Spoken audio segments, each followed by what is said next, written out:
To succeed in business, you need to have budget targets. You have to learn to take the rough with the smooth while trying to stay on your own 2 feet. Your appearance is the least of your worries when you're simply trying to keep afloat. The crowd aren't bothered about how you look, they're there for the fun. But when customers start boarding your bus, just how respectably dressed do they expect you to be? If that question drives you mad, keep watching, because we also plan to explore why friction still exists between 2 former rivals. We'll be asking why some people are still feuding when they're now on the same side. Don't drop your guard for a second, because this edition of your MTL video newsletter packs a real punch.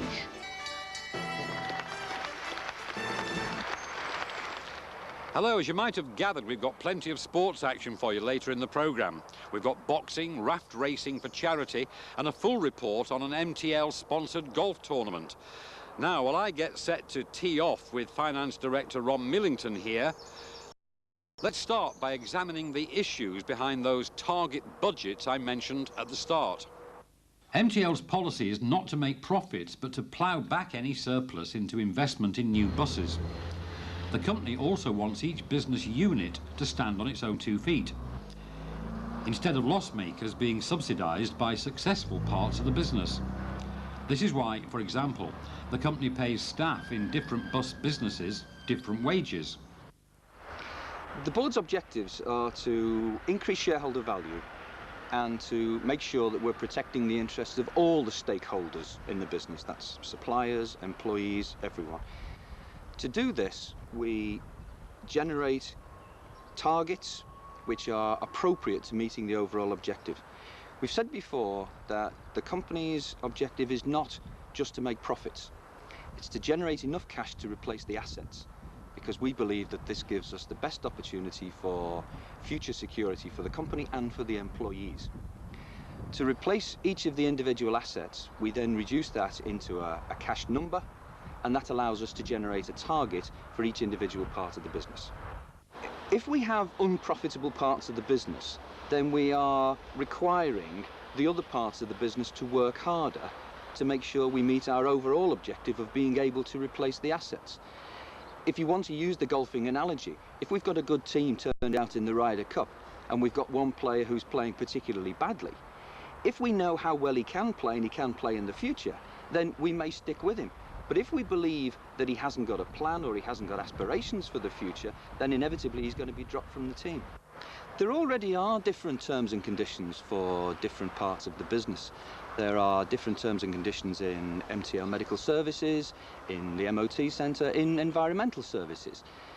Inevitably, focus is attention on the bus businesses, and where employment costs represent about 60% of the operating costs of the business, then it's inevitable that attention will be focused on that area. One of the primary objectives of having targets and having business unit structures is it so that people can identify with the part of the business that they're working in.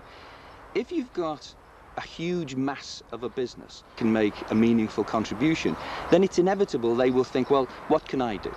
Whereas if you are looking at individual business units, people feel responsible for that business unit and feel that they can actually influence its future and its prosperity. In the last edition, we took a close look at MTL's new London operation. We heard how staff at Holloway are responding to the changes. One ex-Scouser, now based in Potter's Bar, has a very positive view about the benefits for integration and cooperation. So we really all got pulled together, because if one company goes down, then it could pull the other one down. And I mean, I had quite a few happy years up there, and we are all doing the same job. This is it, we're all out to carry the public, we're all out to make a profit. The difference is up there is you're not tied as hard as we are down here to London Transport. This is the difficult that we are. We have to do what we're told down here.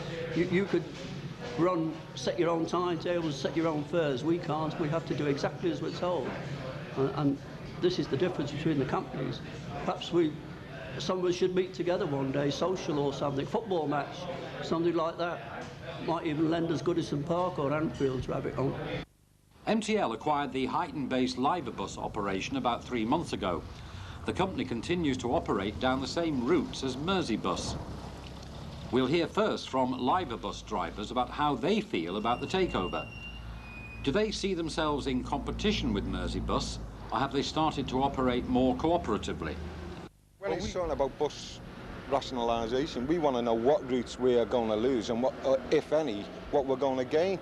And is this garage going to stay open, or is it going to close and take these buses out and put them into another garage? Because you're talking about running it as a viable concern. If it's not making money, you don't run it.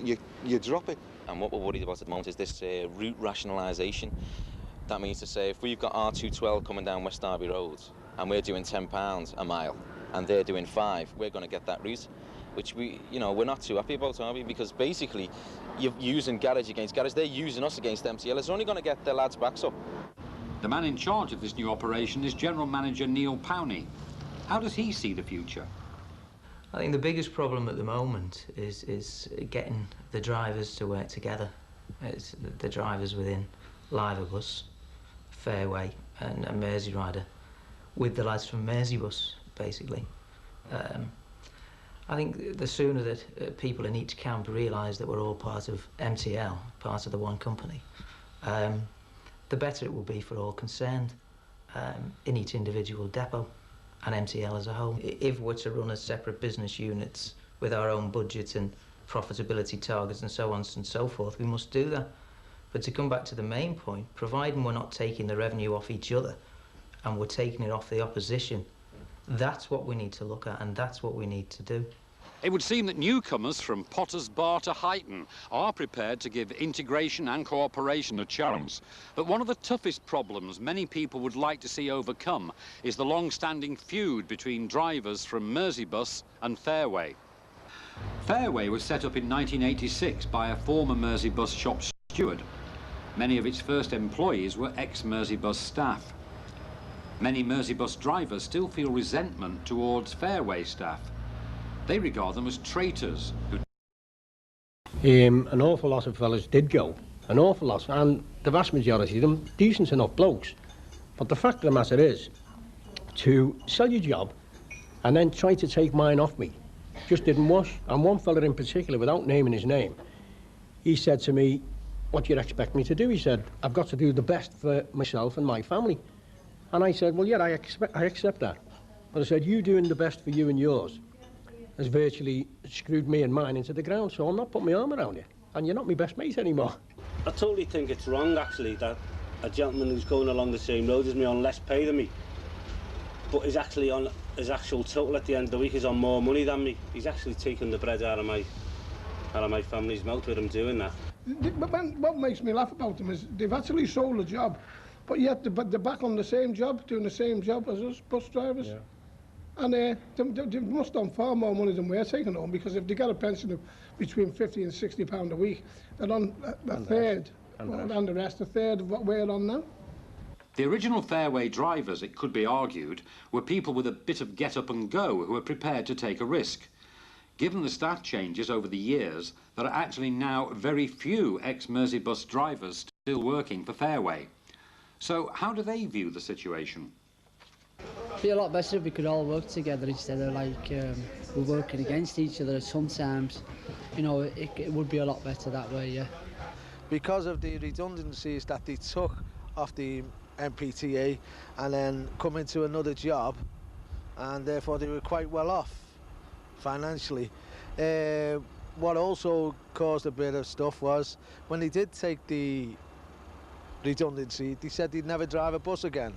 And a fortnight later, they're in competition against these other drivers, so that's where it came from. Fairway was the first company bought by MTL back in spring 1993, and both companies should by now be working more cooperatively. Norman Hipshaw, one of Fairway's founders, recognises that the situation remains highly charged. The animosity between the drivers of Gilmoss and other garages was reasonably rife, but a lot of those drivers have now moved on, and as the company becomes more involved with MTL over the last couple of years, that animosity seems to be fading away. In fact, it's very little now, because I don't think the guys that have got a better deal in the company. I don't think we'd have probably survived Fairway without the help of the MTL organisation, and I feel now that the animosity is far less and less than at the very beginning. I mean, we've been part of the MTL for nearly, well, 2 years in fact. There's a lot of guys coming to the company who don't even know there's an animosity anyway, and we hope to keep it that way, and as things go on, I'm sure that will improve and improve, so there'll be nothing at all. We've talked long and hard how to increase our membership, but we feel that if we opened our membership up to Mersey Rider, Fairway and Liverbus, the feeling is that strong on the shop floor is we may gain 200 members, but we could possibly lose 500. So the economics of it at this time is no Fairway, Mersey Rider and Liverbus would not be asked to join the Merseybus Liverpool Sports and Social Society. There is one very obvious constant in the complex public transport mix, and that's the fare-paying customer. So how do they feel about presentation and appearance?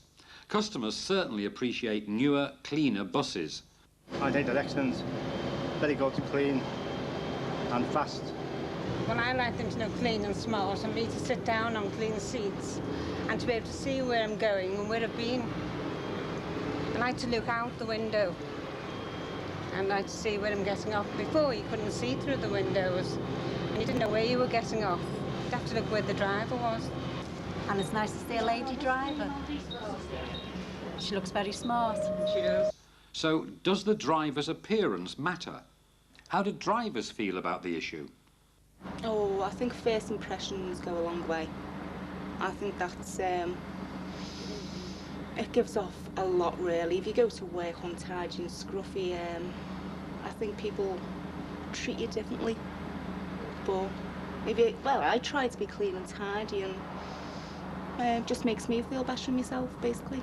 A nice uniform. That's a nice someone to look at, presentable, not just an ordinary t-shirt and jeans. Someone who can be distinguished as a bus driver. If everybody looks smart with the low cost and us, I think it's a better idea for the public to look at and say, well, look, nice, smart, everybody's smart. And I think you get more people getting on your bus for it. And the uniform we've got at the moment isn't too bad at all. It's, you know, it's reasonably smart. Discipline, for whatever reason, has become quite lax over the last 12, 18 months. And an awful lot of the lads, if they don't feel like coming in today in a uniform, they don't. And there's no real hassle over it. For what it's worth, every news person, every television presenter, every reporter, even the researchers sitting behind a desk are expected to look respectable at all times. The argument being that you never know who you might be expected to interview. You dress formally out of respect. Now, if that makes the driver's anti-tie lobby hot under the collar, well, here's our counterpunch. Seconds out. Second round. Last month, MTL was asked to step in and sponsor what turned out to be one of the most successful international boxing tournaments ever staged in the UK. The setting was St George's Hall, Liverpool, acknowledged as one of the best examples of Victorian architectural splendour in the whole of Europe. Our cameras went behind the scenes to capture how the building was brought to life as young hopefuls from all over the world fought their way through to the finals and to victory. The event was superbly well organised, and MTL staff from all areas of the company played vital parts in making sure that things went smoothly. I think from the point of view from MTL, to sponsor an event like this, it's something for all the members and all the shareholders of MTL to support this particular sporting event. In the future, from MTL's point of view, we could support other sporting events. And through the social, where we have football, we have cross-country racing, we have long-distance racing, there's lots of events that can be supported by MTL, but it's only by the growth of MTL and the strength to be able to afford these funds to support these ventures. In the end, it comes back to the shareholders. Can the shareholders come out and say, we want to support this event, we like it, we enjoy it. The tickets are going to be available maybe next year. Maybe next year. It's a good point for us to support this event every year from Merseybus point of view, MTL point of view. from a publicity point of view, we couldn't get no better than this. MTL is now going worldwide. There's 15 countries in the world that are going to see MTL on their faces, on their television, on the screens, on its papers. MTL is known throughout 15 countries in the world. It's a big response. The rewards, numerous. The MTL group have got an interest in the general public of the city of Liverpool, and I hope it goes from strength to strength. This event in particular, it's the second year the city's held this event, and it seems that this year there've been a lot more stronger sides than there was last year, obviously, and I hope the success that it's brought the city reflects on the success of the MTL group.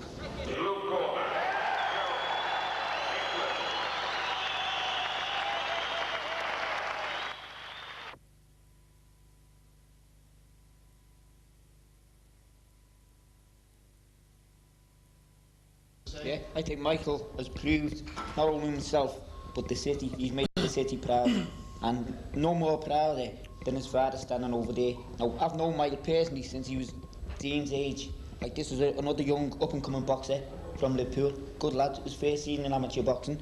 Now, if he can do what Michael's done and prove himself, this lad, he's the epitome of amateur boxing. We'll stay with the sporting theme a little longer to report on an event that's proved to be a great success down on Liverpool's Albert Dock ever since it was introduced as an annual charity fixture.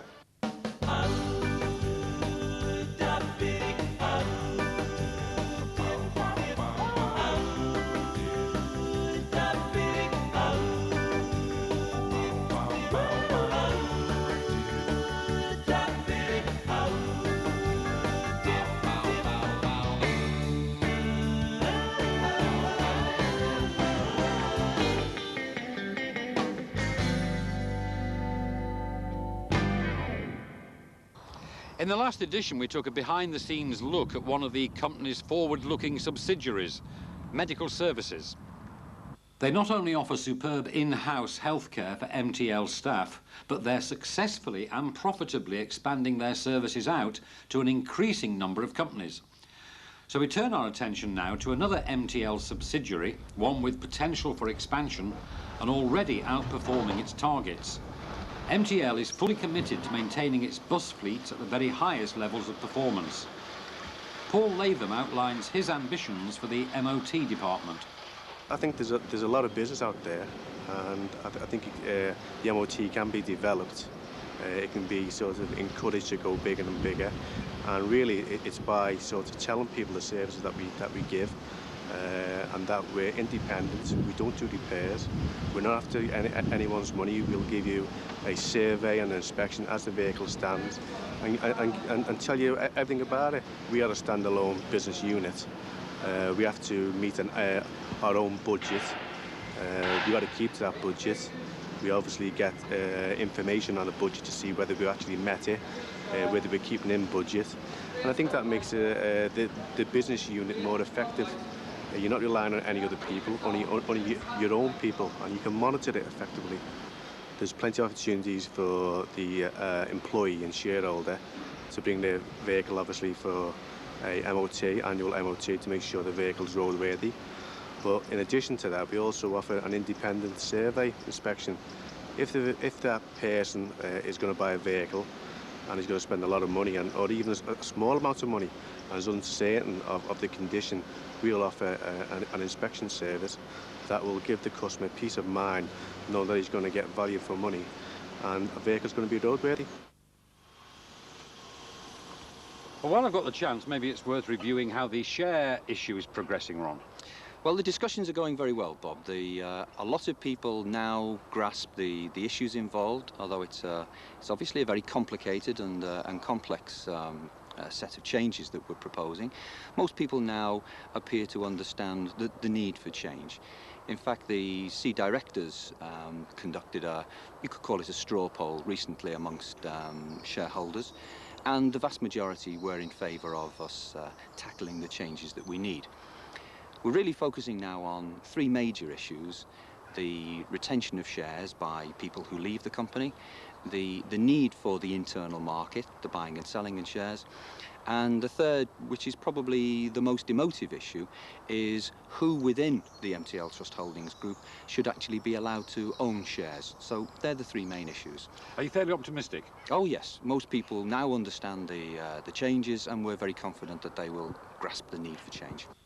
The awareness issue certainly has been advanced. Last month, 650 questionnaires were submitted, and we'd like to extend our thanks to those shareholders who filled them in. The vast majority of shareholders understand the need for change, and they accept the principle of an internal market for buying and selling shares. Most shareholders believe that employees who leave the company's employ should be allowed to retain their shares, but without voting rights. Most people support the idea of paying on the drip, that we should organise things internally, providing it's on a fair and equal basis, and that the 1% maximum holding gives adequate protection to the majority of shareholders. A small majority agreed with extending the principle of share ownership, with all MTHL employees being able to buy shares. Now, while Ron and I have enjoyed a very pleasant morning out, it is worth remembering, you know, that for some people, golf is more than just a game. It's more a matter of life and death.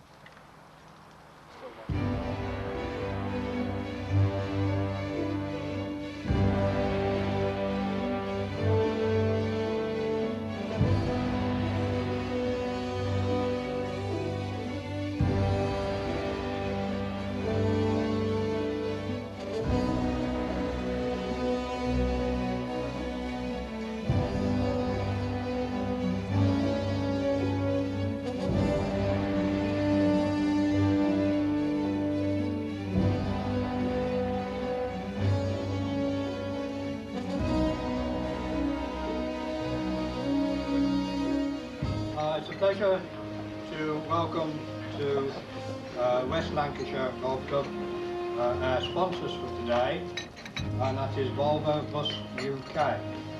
And we have with us the area sales manager, Thompson Baxter. Welcome.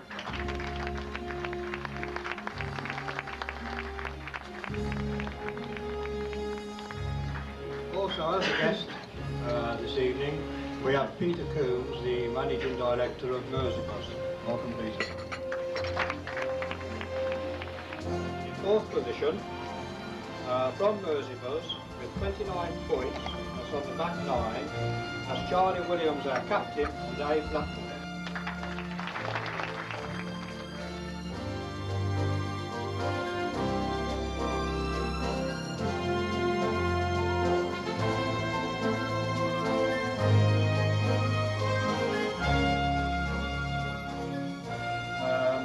Little presentation for the captain, as it is, Dave. Charlie Williams.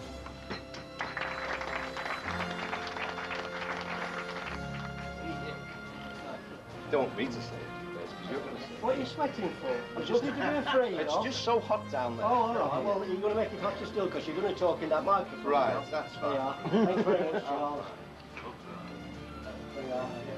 Hi, ladies and gentlemen. Hello, hello. Well, firstly, I'd like to thank Thompson Baxter for starting today, and for Peter Coombs, who brought this to Westlands for me. It's been a great honour to be made your captain for 1995. I just hope that you'll give the same support to the society for the rest of the year. Thank you very much indeed.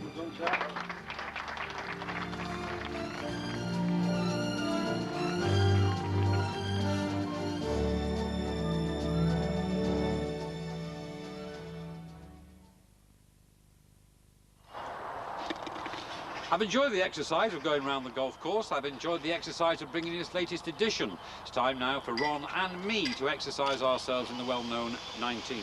Good game. Thanks,